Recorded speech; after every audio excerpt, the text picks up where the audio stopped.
तर कशी आहे मंडळी, घरी आली आणि काम नाही केलं असं तर कधी झालं नाही. त्याच्यामुळे आपण गेलो विहिरीकडं आणि चेक केलं पाणी आहे की नाही. नंतर मोटर चालू करून पळत वर येऊन बघितलं तर घासाच्या भारात पाणी आलं होतं.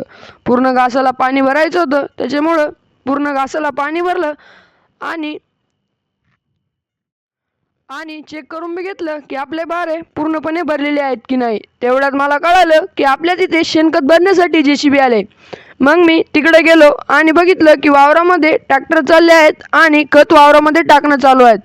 थोड्याच वेळामध्ये JCBने 3-4 टारल्या खत भरलं आणि मी जाऊन बघून आलो की खत टाकले की नाही. त्याच्यानंतर मी वरती येऊन JCBमध्ये बसलो आणि आपल्या मागच्या वर्षीचा चारा साफ करायचा होता. तो चारा JCBने साफ करून नंतर थोडंफार JCBने काम करायचं होतं ते केलं आणि मला कॉल आला की बोरगावला जायचंय. नंतर मी गाडी घेऊन बोरगावला निघालो आणि लवकरात लवकर बोरगावला पोहोचण्याचा प्रयत्न केला. मग काय, मी घेतली होती शाईन आणि आपली शाईन घेऊन निघालो बोरगावकडे.